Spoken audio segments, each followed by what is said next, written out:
Salut chers spectateurs de Sky TV ñu ngi leen di dalal ci seen émission Actu Cinéma numéro 13 weeru koor bi teer si na ñu ngi leen di baalu àq di leen baal àq yàlla ñu yàlla boole baal te weeru koor bi yàlla nangul ñu ko lépp lu ci waaye ñaan yàlla na ko yàlla sottal kontaan nañu ci commentaire yu bari yi ngeen def ci numéro yi nga xamante ne passé nañu surtout sur le top 10 des acteurs qui ont cartonné.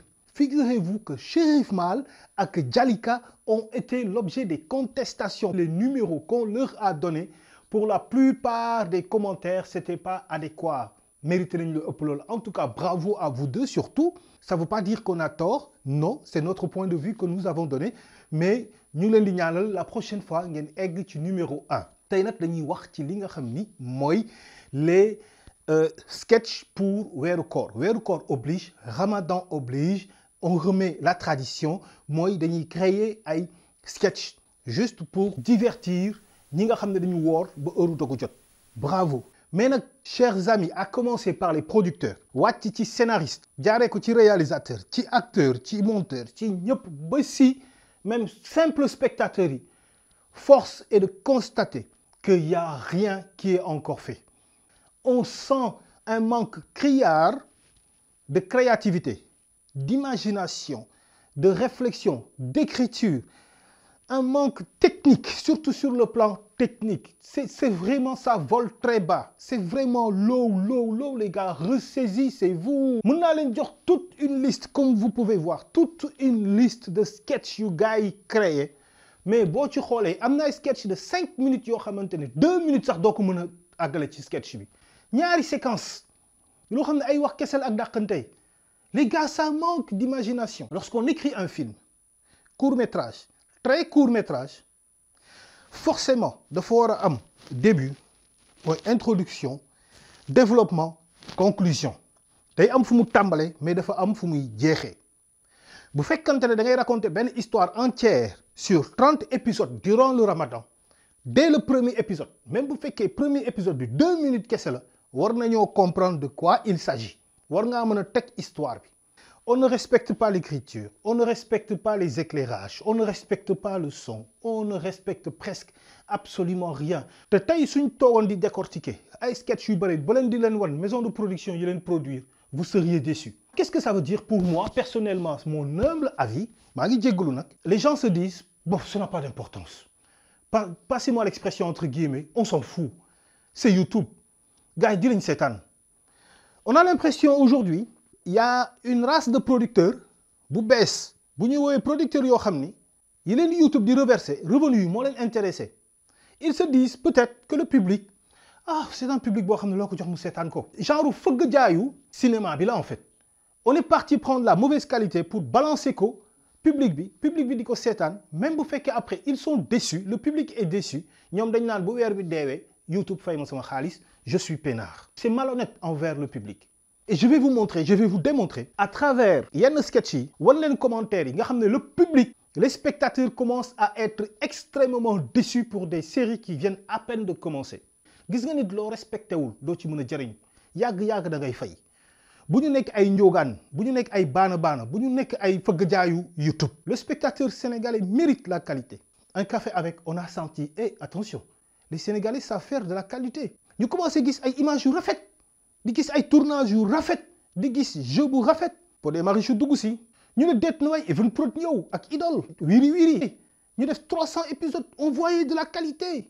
Les gens se disent waouh, maintenant soxlaatuñu jéggaani telenovelas brésiliens yi. Mais en 2020, les gars, on vient pour de petits sketchs de 10 minutes, on n'est même pas capable de faire de la qualité. Entre parenthèses, weeru koor la ñu nekk. lii ñuy def nii cinéma bi divertissement la, kaf ak ree la. kon nag nañu teg diine l'islam de côté. À commencer par man. su ma mënul wax aaya alquran bu leer, bu fekkee mënuma traduire aaya alquran ci olof bu leer, ma bañ koo wax. Inna lillahi wa inna ilayhi raji'un. ñun yàlla moo ñu moom te ci moom la ñuy dellu. Créativité dafa yaatu.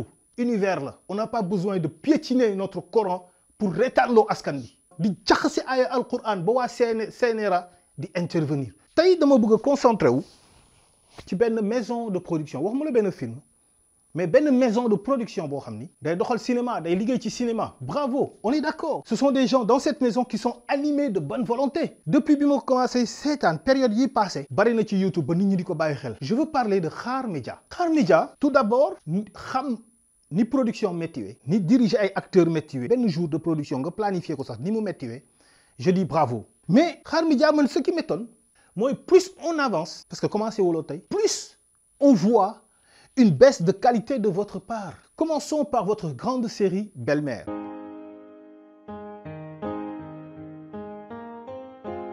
Belle-Mère l'année dernière dafa bokk ci 3 séries yi gars yi gën a seetaan au Sénégal. Vous avez avoisiné les 1 million de vues par épisode. Il n'y avait pas assez de qualité, il faut le reconnaître. Mais les gens aimaient parce que c'était bien intriguant, c'était intéressant. Ça parlait, comme on dit entre guillemets, des réalités sénégalaises. Ça parlait de notre société. Et dedans, il y avait de très bons acteurs. Je commence par Mami Diallo, je commence par Tonton Sen, c'est-à-dire Mory Fall, tant d'autres acteurs. Yo xamni, ce sont des acteurs, franchement, yu am aura. Ñu ñëw saison 2. Le public retrouve une série Belle-Mère très en deçà de fi ñu koy doon la xaare. Un échec total.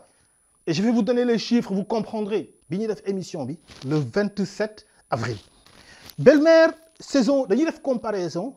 Saison 2, épisode 10, dañoo jël au hasard. Saison 2, épisode 10. Il y a 3 mois le génn, vous avez fait 323,433 vues, c'est-à-dire 323 433 vues. Mais bu ñu ko defee comparaison ak saison 1, épisode 10, d'accord, il y a 1 an, yaa ngi def 723 839 vues. Ça veut dire quoi? Vous n'avez même pas fait la moitié de ce que vous avez fait dans l'épisode, dans la saison 1. Et ne me dites pas que 1 an ak 3 mois, attendons fii ak 1 an ñu xool. Non, non, non. Nous tous, nous sommes d'accord que benn série d'habitude bu jeexee vues yi day wàcc bu baax a baax. 3 mois, tu n'arrives pas à faire 500 000 vues pour une série dans sa 2e saison da nga daanu. Saison 1, épisode 16. yaa ngi def 883 356 vues. Épisode 16, saison 2, yaa ngi def 333 217 vues. Encore. Pour nga dina même pas fait la moitié. Mi ngi wàcc. Saison 1, épisode 25, Belle-Mère, vous avez fait 956 851 vues. Épisode 25 de la saison 2, ngeen def, mais imaginez, 292,233 vues. Imaginez 956 000 vues avec 292 000 vues. Ça fait quoi?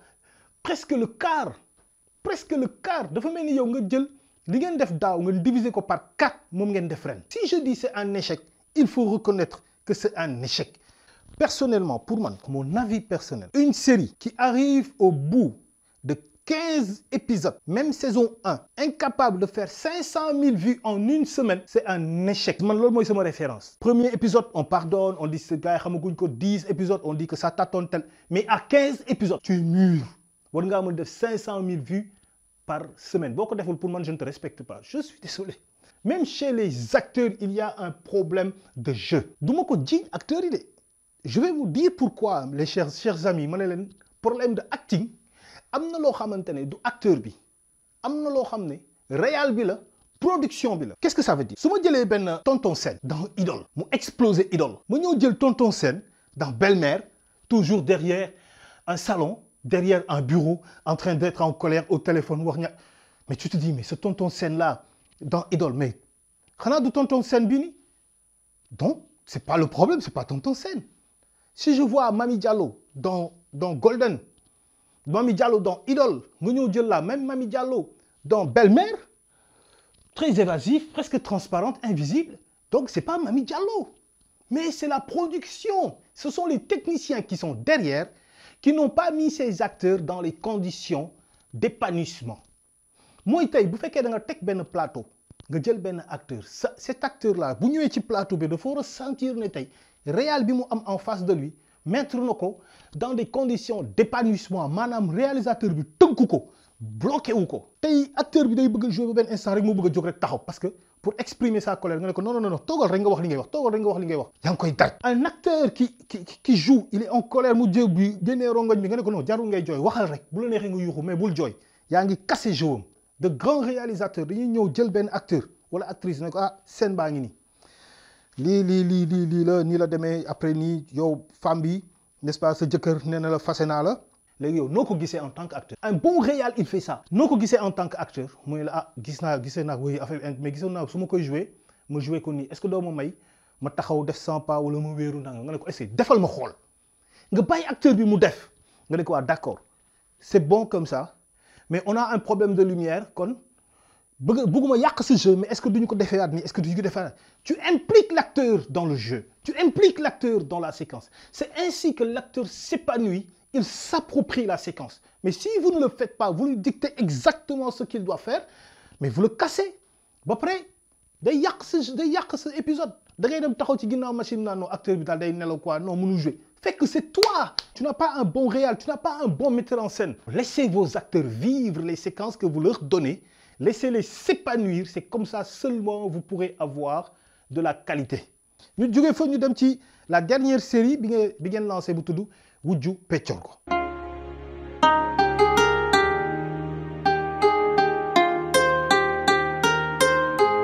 allons à l'intérieur deep inside techniquement sur la technique ñu jël épisode 6 ci wàllu lumière xool leen salon bi plan large lañu nekk donc plan d'ensemble lañu nekk yéen gis salon bi yëpp ngeen gis Ibou ak sa belle-sœur ak mi ngi waxtaan ak moom mu andil ko ay cadeau ñaari mbuus gis ngeen plan d'ensemble bi bu ngeen xoolee li guddi la wala bëccëg la c'est le jour regardez le plafond là le plafond vous voyez le plafond on voit que ampoule dafa fay lumière dafa fay d'accord donc on se demande comme tache de lumière bi nii tache de lumière bi ci plafond bi fan la jógee amul justification est-ce que xam ngeen lan la projecteur bi certainement projecteur bi la jël ñu dóor ko ci kaw pour mu def benn lumière tamisée pour ñu gis bu baax on dit que ok la technique elle est bien elle est bonne c'est ce que plein de personnes font mais le problème c'est que da nga wane affaire bi te waroo ko wane vous n'aviez pas besoin de montrer le plafond parce que bi nga ko wane nga gaaf bi mooy tâche bi li nga jël pour def ko mu nekk sa moyen d'éclairage forcé nga ko ci cadrage mooy da nga wane dafa mel ni nga wane benn filu projecteur wala nga wane perche micro bi ni nga ko wane micro bi c'est important mais da ngaa wane micro bi def nga gaaf kon ni nga wane lumière bi nii c'est une gaffe. Deuxièmement xoolal discussion bi entre Ibou et sa belle-sœur et la femme xool leen bu baax plan large il y a Ibou qui discute avec la femme d'accord plan serré tac xool leen Ibou mais qu'est-ce qui vous dérange ce qui me dérange c'est cette lumière bleue injustifiée bu ñu xamul fan la jógee ñëw rek dal ci kanamu waa ji plan d'ensemble plan large salon bi yëpp xool leen y a pas de lumière bleue plan serré y a une lumière bleue plan d'ensemble y a pas de lumière bleue bu ñu waxtaanee rek te yàlla tax nag nañ waxtaan dëgg rek monsieur le cadreur quand même yow mii di cadrer di nga xam ne y a une différence de lumière y a une différence d'éclairage am na loo xam ni technicien bi responsabilité am la réalisateur bi sax mënu ko imposer. y a des gaffes que le cadreur voit sur son écran si c'est un bon cadreur un professionnel quelqu'un qui assume day taxaw ne ko monsieur le réal lii du ma ko def parce que c'est pas bon bu la ko bëggee imposer donc ko naan kon yow tu n'es pas un bon réalisateur. Monsieur le réalisateur bu fekkente ne cadreur bi moom mënul gis différence couleur bi xool je mets ça de deux côtés plan serré baa ngi nii plan d'ensemble baa ngi nii donc le plan large xool leen différence d'éclairage monsieur le réal bu cadreur bi jëlee lii nga gis ko nga bàyyi ko mu def ko tu dois lui dire que tu ne dois pas le faire quand tu n'es pas un bon cadreur xool leen plan d'ensemble bi lorsque Dior bi muy génn ci néegam pour ñëw harceler jëkkëram dafa génn ci buntu bi rek taxaw plan serré on voit encore la lumière bleue cette lumière bleue qu'on ne voit pas dans le plan d'ensemble xool leen c'est anormal en matière d'éclairage on doit toujours savoir si on est là c'est la nuit ou le jour investissez dans la lumière les gars investissez dans la lumière da ngay gis benn lumière de 200 watts LED boo demee Sandaga ñu jaay la ko à 45 000 francs am na lumière de 500 watts 100 000 francs lay jar à Sandaga mën nga ñëw à 1 heure du matin sa salon nga éclairer ko de façon dañu naan xanaa lii bëccëg la da ngay seetaan ne heure añ la ñu nekk te yow 1 heure du matin la ñu ngi tourner añ parce que lumière yi ñu utiliser la gars da nga naan dafa cher mais si tu sais comment utiliser le matériel si tu es technicien boo amee xam-xamu éclairage tu peux éclairer avec plein de choses bu ñu fa jógee ñu dem ci seen beneen série bu bees buy wax ci weeru koor bi Idda ñu ngi encourager suñu actrice bi Linguère Diop l'actrice principale et bien sûr tous les autres acteurs et actrices ici joués. Épisode numéro 1. Côté cadrage, sa jabar mi ngi toog, Fabi, elle est assise, il y a son mari qui est debout. Mais regardez là, daf ngeen def benn saut d'axe. Bu ñuy wax axe mooy dañuy ñaari nit bu ñu jàkkaarloo dañuy tracer benn ligne horizontale entre ñoom ñaar. Su caméra bi commencé par là, bu ma lay jëlaat man soo may jël bu caméra bi nekkee sama gauche booy filmer Tidiane bi ma jàkkaarlool caméra bi du nekk à sa gauche mais caméra bi à sa droite lay nekk. Donc toutes les caméras bépp filmer caméra bu ñuy plan bu ñuy jël côté bi lépp côté bi la ñu koy jëlee bu benn caméra bi commencé sama droite ligne bi ñu tracé mooy la ligne des 180 degrés mooy la ligne horizontale. Si vous commencez à filmer de ce côté-là, à aucun moment la caméra dafa war a jéggi axe maanaam dafa war a dem côté jamais warul dem bu ngeen tàmbalee fii lépp fi ngeen koy jëlee bu ngeen tàmbalee fii lépp fi ngeen koy jëlee kon balaa ngeen di choisir fan ngeen di jëlee seen plan ndax côté bii la wala côté bii da ngeen di xool seen décor ban moo gën a adéquat esthétiquement ban moo gën a rafet pour ngeen commencer foofu. C'est ce qui s'est passé ici. Vous voyez, vous avez fait un saut d'axe, c'est un faux raccord, c'est une gaffe.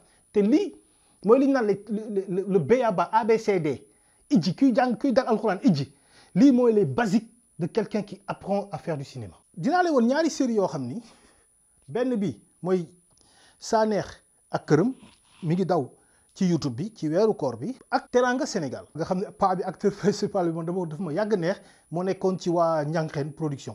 xool leen plan bi soxna si ñaari femmes yi di waxtaan ci waañ bi mais xool leen dialogue bi nga xool ni ñu jëlee plan yi xool leen plan large plan serré plan large plan serré waaw soxna si mi ngi wax ak keneen ñaari personne ñooy wax. Alors le réal il se dit ok donc puisque c'est elle l'actrice principale donc caméra bi moom rek lay jël serré léegi keneen ki moom c'est pas une actrice principale bon c'est juste quelqu'un une amie figurante elle n'est pas importante on la prend en plan large. On a tout faussé les amis sur un plan si tu es l'actrice principale je suis figurant on a la même valeur on a la même importance parce que dialogue la man ak yow ñooy waxtaan yaa xam ndax yow yaay Macky Sall man maay Mandumbe peu importe ñun ñaar ñu ngi waxtaan ñun ñoo am la même valeur la même importance aux yeux du spectateur boo jëlee actrice principale bi nii plan serré bi da nga war a def un contre-champ contre-champ da nga war a def un contre-champ tu montres cette dame là nga wane ko jël leen seen temps ça vous prend juste 3 plans les gars quand même xanaa ko mën a def benn plan large ak benn serré mën nga si yokk benn dernier plan allez les gars un peu d'effort ñu demaat ci Sanex ak këram xool leen ñànku mooy waxtaan ak Dame Anne alors le monsieur vient c'est le père day ñëw di clamer si ñànku taxaw di wax ak Dame plan d'ensemble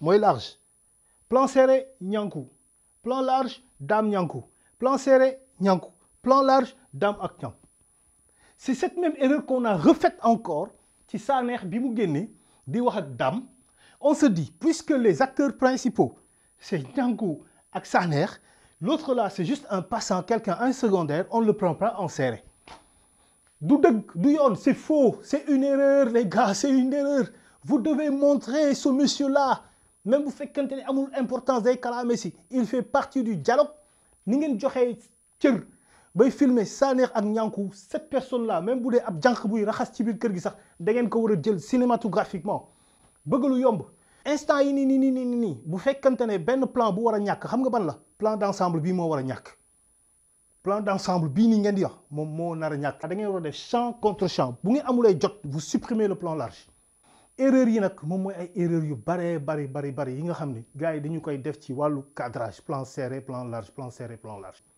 encore une fois je m'adresse à ceux qui détiennent l'argent mooy les producteurs yi yéenay financé bu fekkante ne da nga jàpp ne en 1 heure de temps da nga bëgg a def benn épisode mais su ma ko joxee professionnel daf koy def en 2 heures de temps te bu baax damay ñàkk xaalis daf may tardel non c'est une erreur si tu appelles un professionnel ku am expérience su réalisation nga ñëw ne ko monsieur le réalisateur de man dama bëgg nga réaliser mais nag aw ma moyen maanaam yenn matériels yi aw ma ko moom mën na la concocter mën na la créer tournage boo xamante ne tu vas faire ça en 45 minutes et tu vas faire ça bien. Am na ay erreurs yoo xam ne du question de temps, du question de xaalis, du question de matériel, mais question de xam-xam la. Am na ay erreurs de cadrage yoo xamante ne maanaam ki ko def amul xam-xamu cadreur, mënul cadre, dafa mënul rek. Gis nga nit boo bëggee gagner million da ngay nangoo investir ne serait-ce que 300 000 francs. Mais nga bëgg a gagner 1 million te tu n'es même pas sa xol mayu la nga investir 100 000 francs, c'est anormal. À peine 10 ans bi ñu commencé waxu qualité cinématographie sénégalais matugul 10 ans les gars, même pas fukki at ñu commencé at qualité bi commencé wàññeeku, les Sénégalais vont dire ah ils ont atteint leur limite. Le Sénégal day finalement sénégalais yi ci boppam ñoo ko dul seetaanati, dañuy delluwaat ci seeni télénovelas ak série américaine bàyyi suñu ay série te artistes yi dootuñu tedd. te y a plein d'artistes, de passionnés, de rêveurs qui veulent réussir dans le cinéma sénégalais. te cinéma sénégalais defagul dara kon buñ ko fi yemale les gars.